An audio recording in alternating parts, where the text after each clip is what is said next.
McPherson has this one teed up, and we are underway in Foxborough.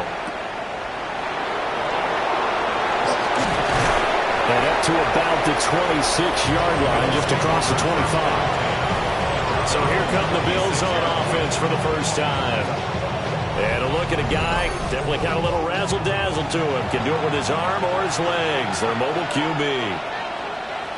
And I thought it was a really nice performance last week by him. 3 touchdown passes. I think that signifies exactly what he was getting done. He did have the 1 interception. What's the ratio you say you're okay with? If you go 3-1, you're going to be pretty happy over the course of the season. And let's face it, he'll never blame the receiver publicly. But behind closed doors, he probably told his agent, hey, what's the deal? I should have had a perfect game. And that is incomplete. Oh, the coverage a little too good there, and it's second down. Leads to 2nd and 10. Looking to throw. Lindsey. Over the middle, complete. It's Johnson.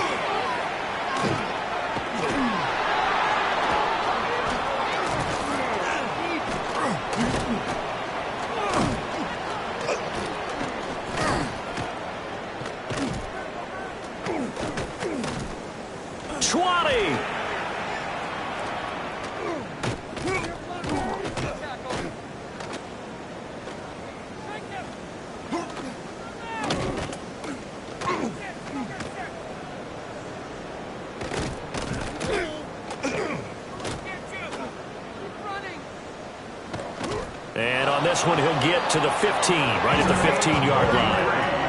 The catch and run going to wind up netting him 33 yards. Line of scrimmage, the 15. It's 1st and 10. Back to throw. Lindsey. Touchdown! A great play there. His 3rd touchdown now on the year. And the Bills are on the board first here this afternoon. Well, these guys scored touchdown after touchdown in that win a week ago. So how do they come out this week? Same way. They got that momentum going, a touchdown on the opening drive. I think it's safe to say that they're in a groove, isn't it? I mean, a lot of times we've seen where teams have scored a ton of points the week before. The very next week struggle to score almost as if they used it all up. Not in this case. This group appears locked in. We're going to have to make some adjustments if you're on the other side of that football. Extra point right down the middle. And that makes the score 7-0.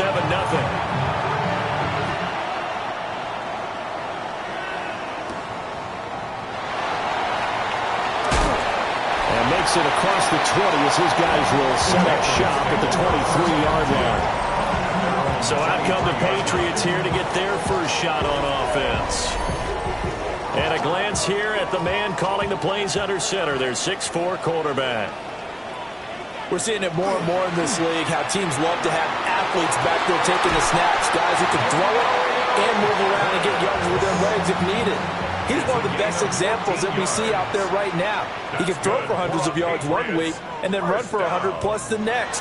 He has an extra dimension that really confounds defenses when he puts it all together. Oh, he was hit as he threw it there, and that one winds up incomplete. A 2nd and 10, a very chilly day here, but no snow. And I got to say, if it's going to be this cold, I want snow. You should see Charles' face. He's looking at me like I'm crazy. And this throw incomplete. Now the defender all over him that time, and it's going to lead to 3rd down. And that will be incomplete. 1 first down here, and that's all, folks. Good work by this defense to hold things in check and force a punting situation. The Patriots send out their punter as he's on to punt for the first time this afternoon. He punted 5 times in the win last week as this one's away. Johnson to return it. Oh, able to avoid him. A pretty good punt there, but also a nice return of 12 yards. And the Bills will take over the football with a 1st and 10. Buffalo offense ready to go for their next drive. And they'll be looking to make this a 2-score advantage. Had the touchdown on their first drive, Charles.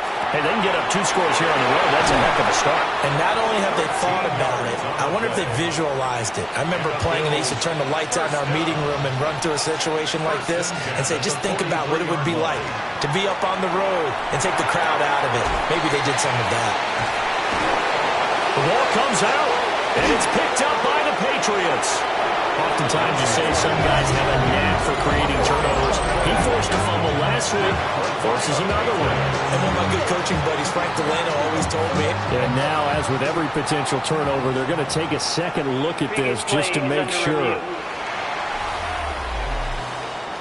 Now the question, was the knee in fact down before this ball comes loose? And is the video convincing enough to overturn it? A lot of factors here. Remember, you also need clear possession of football afterwards. This is a tough one to overturn. So that one overturned. They say the knee was down, and that will not be ruled a fumble. And he maneuvers up the middle for 3, and it's second down. From the 41, here's a 2nd and 7. Operating from the gun, Lindsey. And this will be caught by his big wide receiver. His first catch, good for 9 and a first down. First and 10 at the 32-yard line. Looking to throw, Lindsey. Rifles one, and that's going to be intercepted. And the Patriots are going to have it here at their own 32-yard line. So the interception there, and Charles, I'd imagine that's something you can maybe live with in December, but not come January. And I love how you make the distinction there. You're talking about regular season versus the postseason, the playoffs. Because these guys, they've already clinched a playoff spot, but they know, looking ahead, when they get into the postseason, they've got to take better care of the football because turnovers in that situation, they really become magnified. From the 32 now, here's 1st and 10.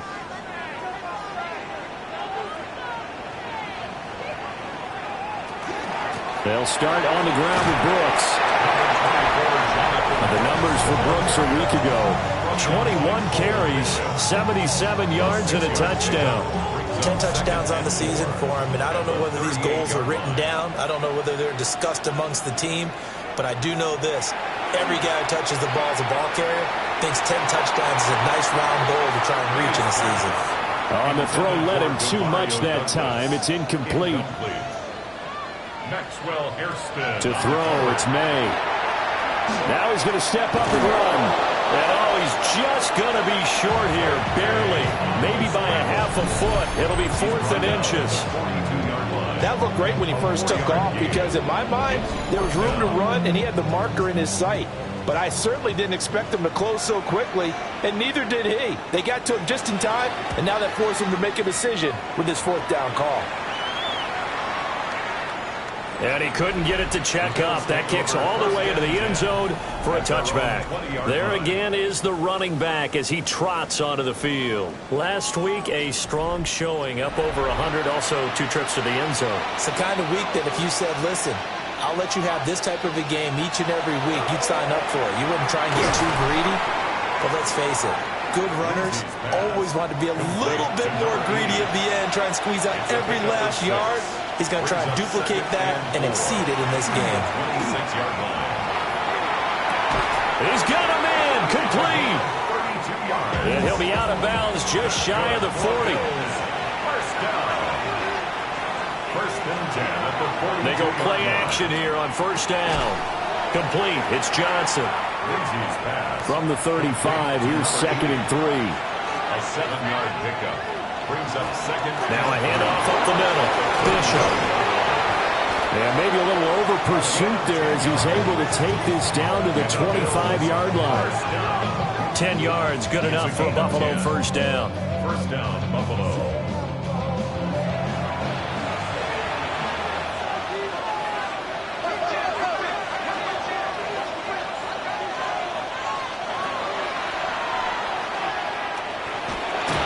A solid run on 1st down, gain of 7, leaves him with a 2nd and 3. Pretty effective run there, and now they can start to smell that end zone.